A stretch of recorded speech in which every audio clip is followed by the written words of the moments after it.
First কাতারে নামাজ পড়ে চাচা, দোকানে দোকান থেকে চা খেতে খেতে দোকান, কেউ দেখতে পাই না। ফার্স্ট কাতারে গিয়ে দাঁড়িয়েছে নামাজ। আমার গলসি থানার কথা বলছে, আমি গ্রামের নাম করব না। লটারির টিকিট কেটে গুঁজোড়ে গুঁজেছে, দিয়ে আসরের নামাজে দাঁড়াইছে।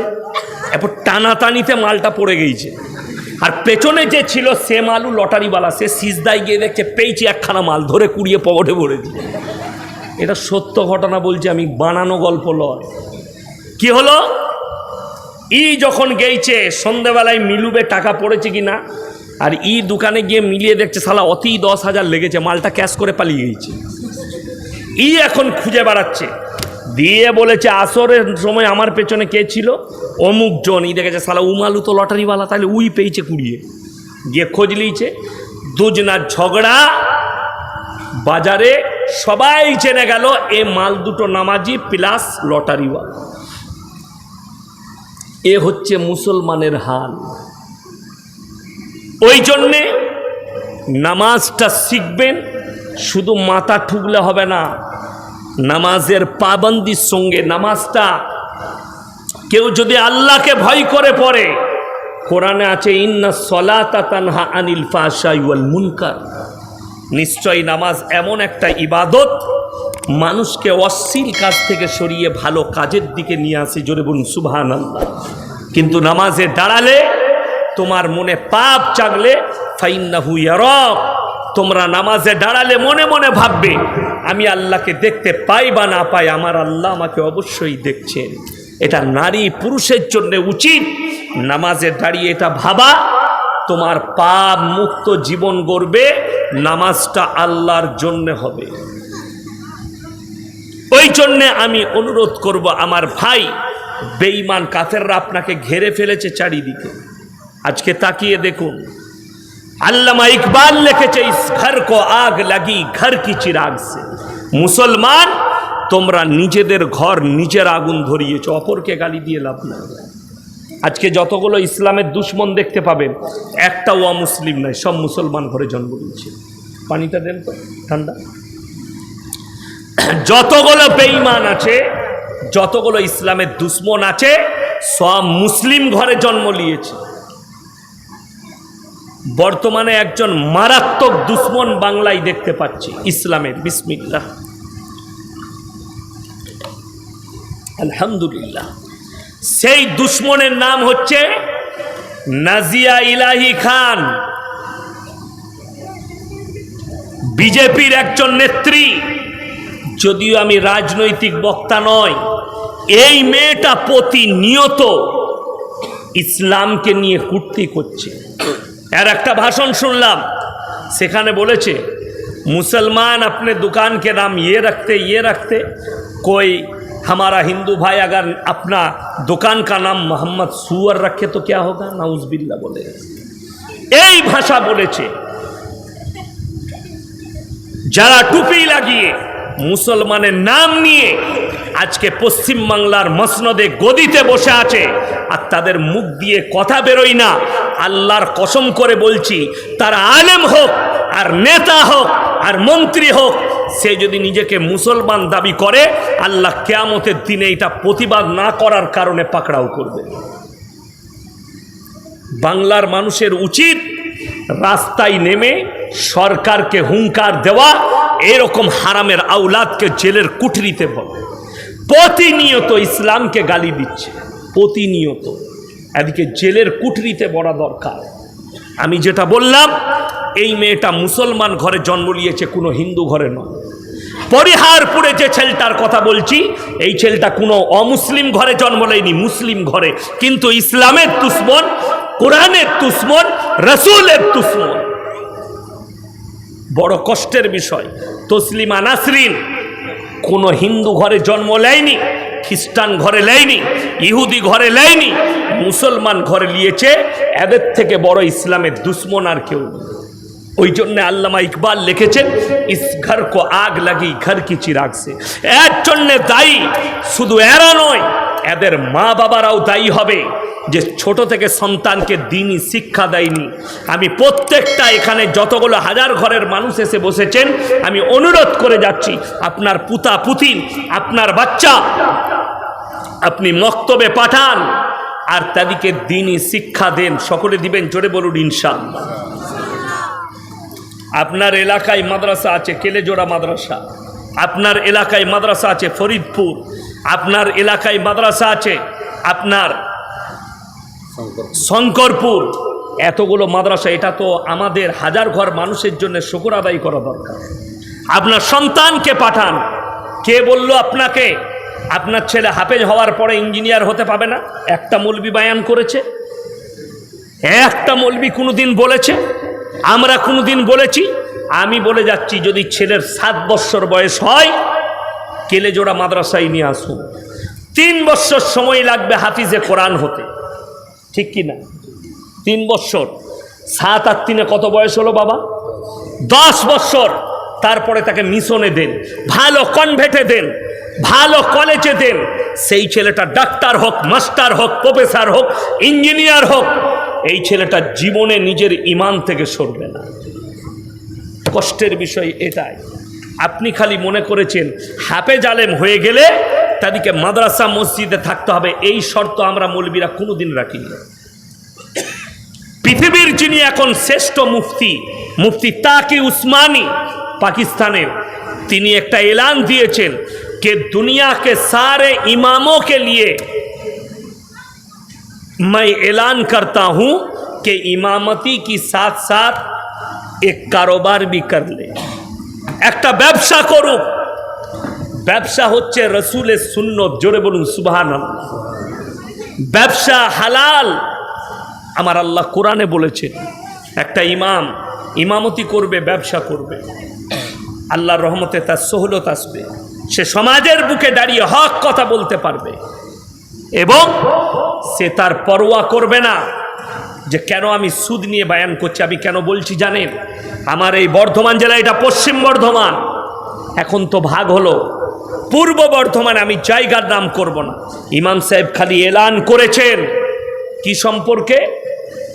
যে রমজান মাসে মাইয়াত বাড়িতে জানাজার ময়দানে খানার এলান করা হারাম, এই শব্দটা বলেছিলেন।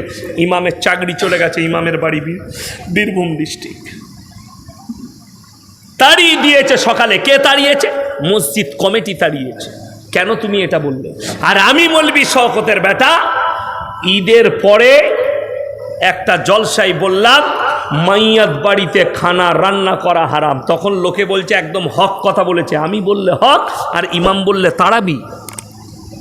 কথাটা বুঝতে পেরেছে না পারেননি? সে তো জানে ইয়াসিনেরটা হক না বললে উপায় নাই, ওর তো চাকরি খাবার ভয় নাই, আমার চাকরি যাবার ভয় নাই। আর ইমাম বললে ইমামকে তাড়িয়ে দিবার একটা লাইন আছে, গাঁ থেকে তাড়িয়ে দিয়ে কথা বলেছে। কষ্টটা এটাই, আপনি দিন বুঝতে পারেননি, আপনি ইসলামটাই পাননি।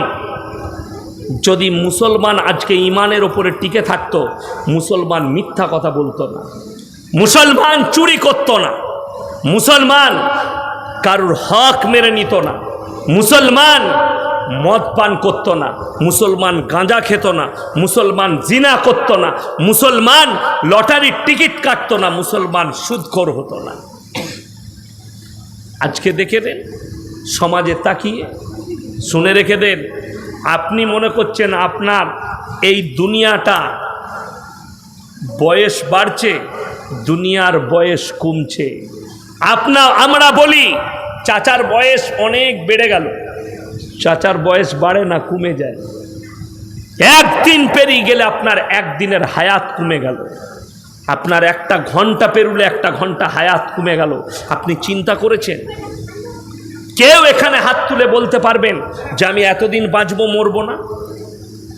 আল্লাহর কসম করে বলে যাচ্ছি, নাস্তিক হোক আর আস্তিক হোক, ধার্মিক হোক আর অধার্মিক হোক, পৃথিবীর যতগুলো মানুষ আছে, যতগুলো জানদার আছে, মৃত্যুর স্বাদ গ্রহণ করতেই হবে। এটাকে কেউ অস্বীকার করতে পারবে না।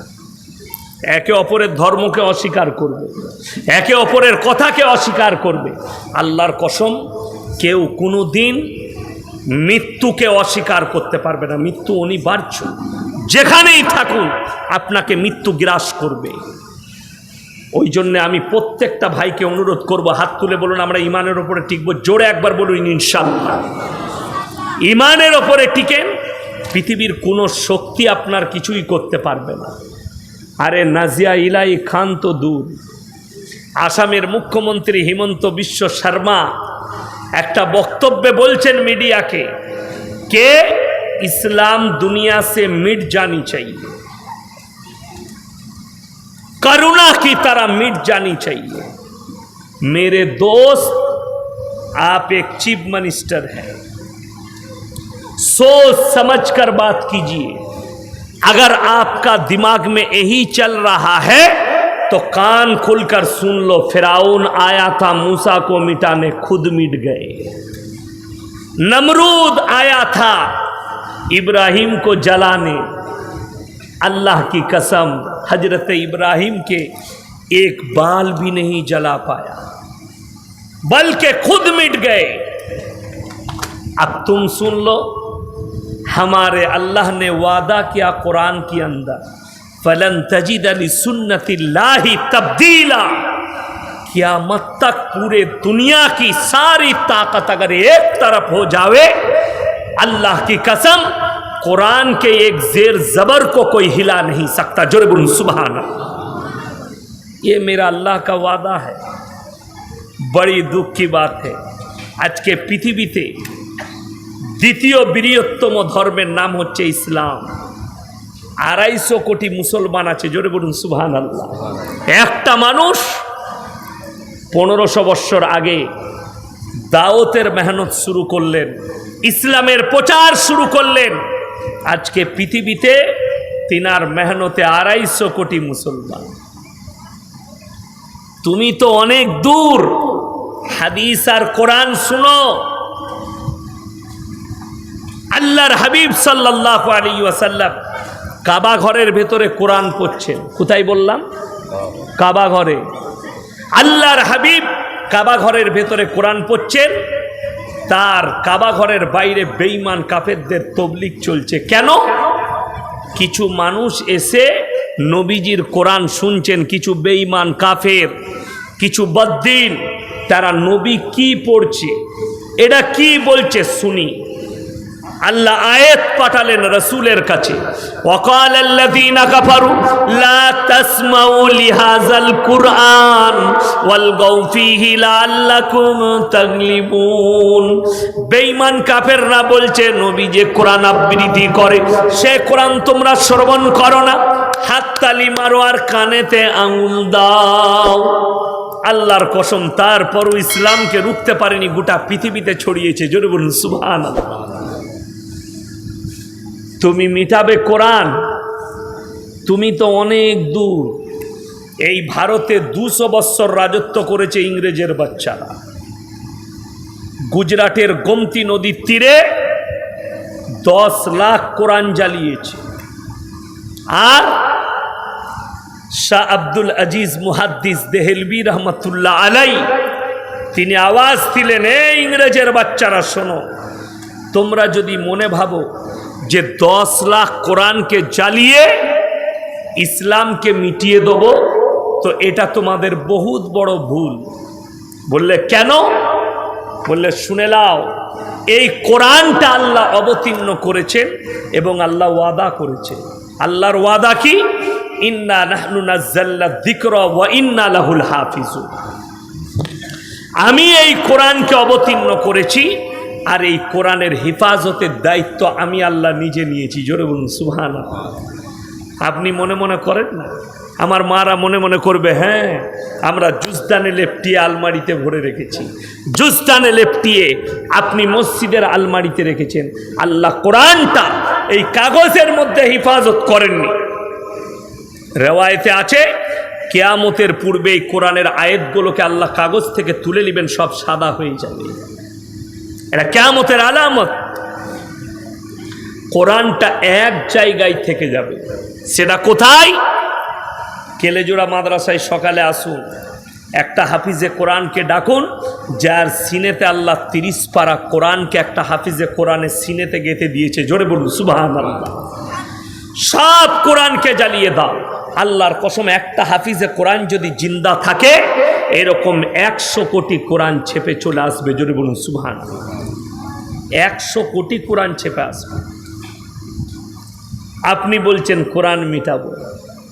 আরে যারা ইসলামকে গালি দিচ্ছে তাদেরকে বলছি, শোনো, যে নাস্তিক যদি এই মজমায় কেউ থাকেন তাকে বলবো, শোনো আমার রসুলের আদর্শ শোনো।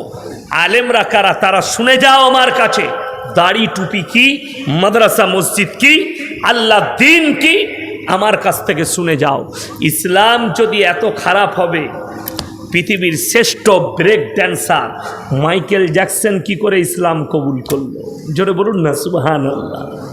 ইসলাম এতই খারাপ, পৃথিবীর শ্রেষ্ঠ বক্সিং ফাইটার মাহমুদ আলী ইসলাম কবুল করেছে। ইসলাম এতই খারাপ, পাকিস্তানের একজন ক্রিকেটার ইউসুফ ইউহানা কলমা পড়ে মোহাম্মদ ইউসুফ কি করে হয়ে গেল? জোরে বলুন সুবহানাল্লাহ। পৃথিবীর আমেরিকার একজন পপ স্টার গায়িকা ইসলাম কবুল করে নিল। আল্লাহ কোরআনে বলেছে, হে নবী, আপনি দেখতে পাবেন একদিন পৃথিবীতে মানুষ দলে দলে ইসলামে দাখিল হবে। জোরে বলুন না সুবহানাল্লাহ। আমার ভাই, আমি অনুরোধ করে যাব, আপনারা নিজেদিকে পরিবর্তন করুন। কিভাবে করবেন? আলেমদের সহবতে থেকে কোরআন আর হাদিসটা, আল্লাহর রসুল এবং সাহাবীরা হচ্ছে আমাদের চলার মাপকাঠি।